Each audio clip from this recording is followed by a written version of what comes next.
Hello Internet, welcome back to our Cataclysm tutorial series. In this episode we're going to be testing our explosives against the actual enemies in the game. Now in the last episode we tested structural damage that can be dealt with explosives.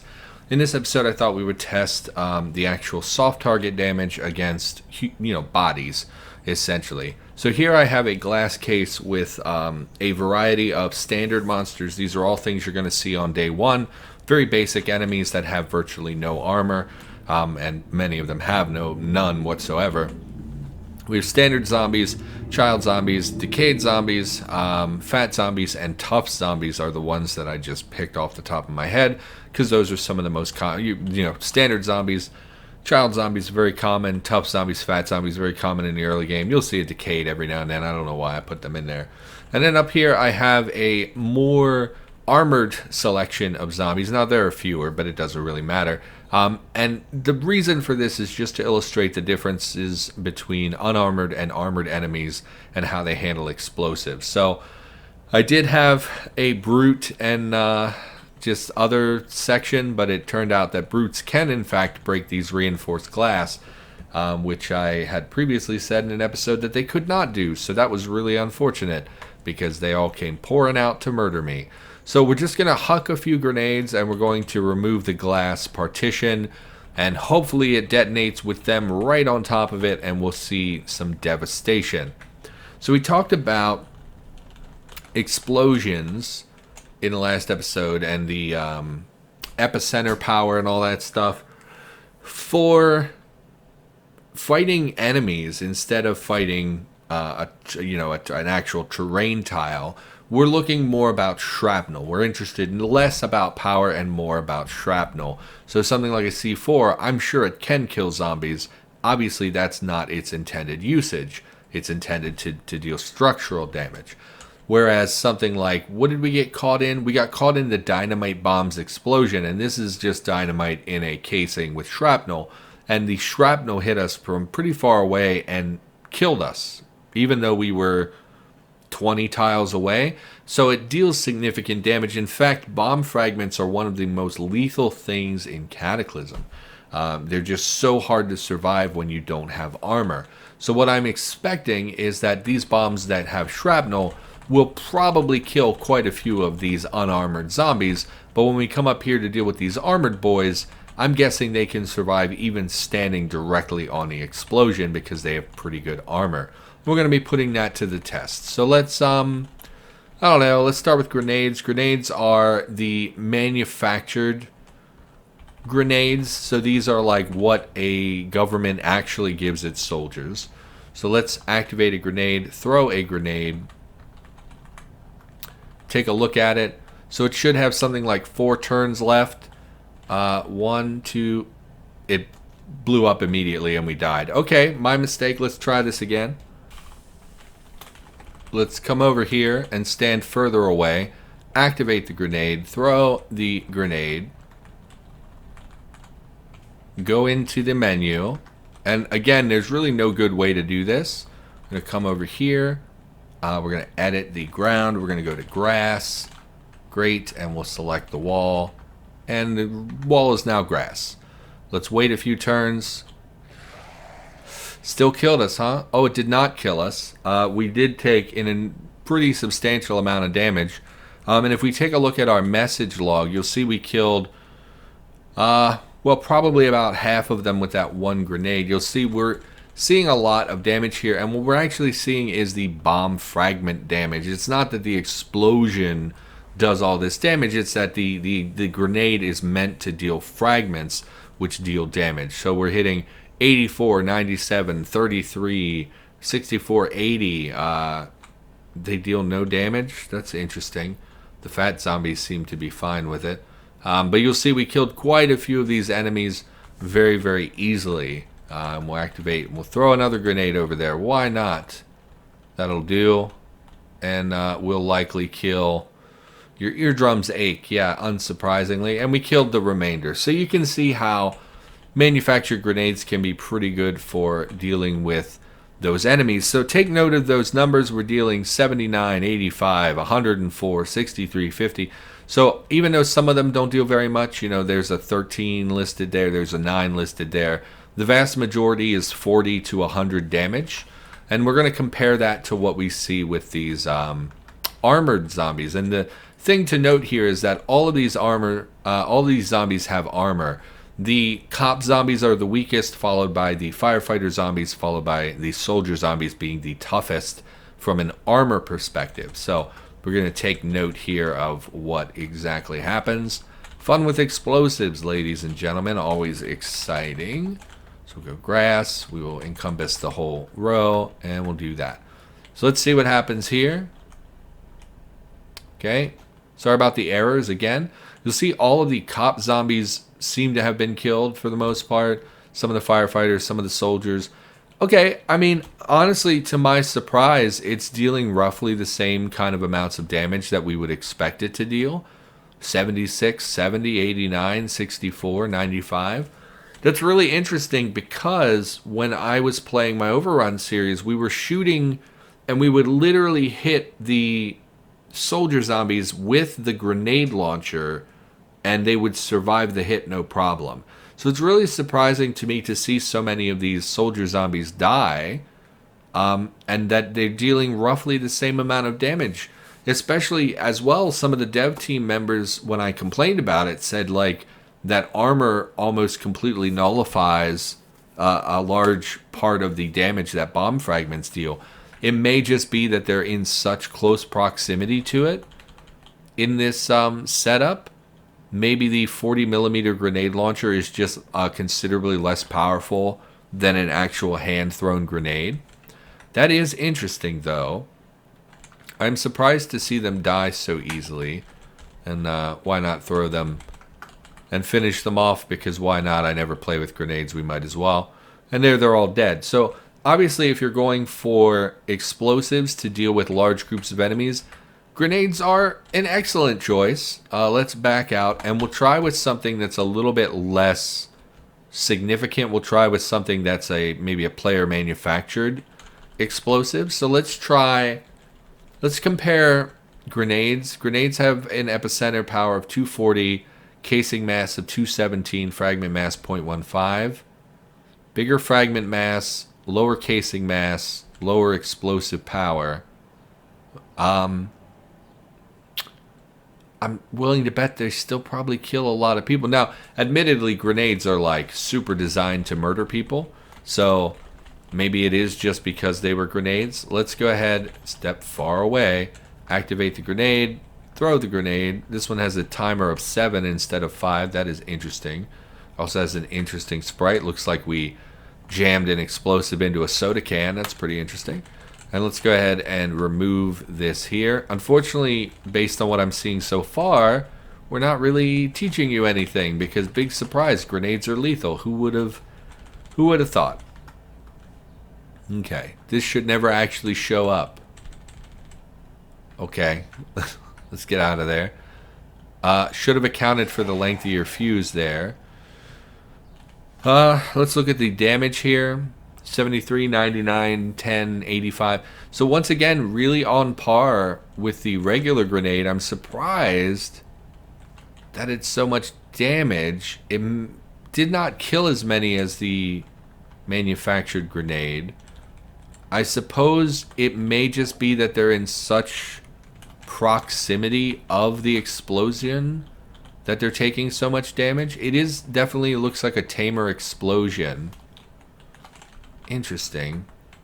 I'm surprised by this. I really thought this would be more there would be a more noticeable difference between the different explosions. So I'm not super thrilled about that, actually. I thought this would be something that we could easily look at and say, okay, these are very different than each other. This is why this is more practical. This is why this is less practical. But what we're seeing, this is going to blow up very soon. I was not paying attention. Yeah, nearly probably got myself killed. So let's try that again. I really thought this would be a much more noticeable difference in quality between the player manufactured. Because, like, admittedly, it is not hard to make an explosive that is like tailor-made to kill people. Like, it's one of the reasons why terrorists succeed as much as they do with stuff. No, there we go. Succeed as much as they do. It's very easy to make something, a pipe bomb or something that is meant to have a lot of shrapnel. See, I'm just super shocked that we're actually killing these guys after the performance we saw with the grenade launcher in our Overrun series. In fact, this seems to be dealing even more damage than the actual grenade did. I don't really get it. I don't really understand why they're so effective. They're player manufactured grenades. Again, so it's like super easy to make stuff that's designed to be lethal from an explosive perspective. So it's not, ridiculous that a player can make a grenade that kills enemies. It's not really about that. It's just that it seems so comparable to a manufactured, like, if you know anything about real life grenades, they're perforated, they have this, they're specifically designed to be super lethal in a very close proximity. So I'm surprised that the player making something that is, what is it in the description? It doesn't actually say really what it's made of or what it looks like. It's just surprising to me that you can make, as a player, a grenade that's so much on par, so comparable to a real world, manufactured, researched, put together grenade. Is just surprising to me. So if we look here, a pipe bomb seems to be on par with the makeshift grenade, only it has a larger casing mass. I really wish I understood, as well as a larger fragment mass. Probably means there's more shrapnel, and more shrapnel would be more damage, because it's the shrapnel that's really doing the majority of the damage here. Okay, throw the pipe bomb. I really am just surprised at how effective these things are. So let's go ahead and do this again. So this episode seems like it's not even necessary, because it just seems like they're all very good. So let's try a pipe bomb here. Probably want to back up, if I'm being honest, because we're probably going to get ourselves killed. So let's zoom out here as well. Okay. We were not hit by damage. Let's check the damage in the log. 13, 27, 6, 107, 136, 138, 189, 116, 111. So again, seems like it's virtually identical to what we saw with the grenade, if not a little bit better than the actual grenade. Okay, so we really need to not, because we can't throw very far. I imagine that didn't kill very many because they were far away. But these seem to be as well on par with what you would see from a proper pre-Cataclysm manufactured grenade. I'm really, really surprised by that. I know Kevin did a lot of work. Like, I just want to be clear, I'm not bad-mouthing explosives. I did a little bit in our Overrun series because the grenade launcher was underperforming to the point that it was like laughably bad. But I'm really surprised at the effectiveness of explosives. But I know Kevin did a lot of research and had worked pretty hard at getting them into a workable position. I just really did not expect them all to be so lethal to the point where they're all pretty comparable. Is just surprising to me. We will again test it on these guys, but I don't foresee it being any different. So we'll go ahead and remove their wall. I don't even know what to test at this point that would be different, because I really thought the pipe bombs and the makeshift grenades would be considerably less potent than the Army's actually official grenades. Yeah, still killed pretty much the soldier zombies without issue. Okay, so here I've pulled up some footage of when I was using the 40mm grenade launcher. And let's just take a look at what happens here. I remember being super disappointed. So there we get a shot off. You'll see the radius is quite large. You'll see it lists that there's virtually no damage. These zombie soldiers hit by an immense number of bomb fragments, but they deal no damage. Burner hit by immense number of bomb fragments, they deal no damage, etc., etc. So even though that we were close enough when we fired that shot that it actually damaged our character, ripped up our clothing, and dealt damage to us. These soldier zombies, I had assumed because of their armor, were virtually unhurt by this. You'll see we damaged other things, but we didn't actually damage the zombies. If we look, this is about how far away we were when we exploded. You'll see it had quite a radius on it. It exploded multiple times. For some reason, it looked like it triggered twice. There may have been grenades or something out here that exploded after the explosion. I'm not sure what caused it. But we, over here, actually took damage and damaged our clothing. These were all completely unharmed. And so when we tested explosives today, I really thought there'd be a big difference between the explosives against armored targets and against soft, unarmored targets. But I just think maybe just the 40 millimeter grenade launcher is trash. Maybe that's why it's so bad compared to the hand grenades, because the grenades themselves are quite powerful. And I'm sure if we, as the unarmored character, grenaded ourselves, we would take probably in the neighborhood of a couple thousand damage. So, yeah, I'm not sure what to make of that exactly. So this episode was a bit of a bust, to be honest. Let's try grenading ourselves and see what happens here.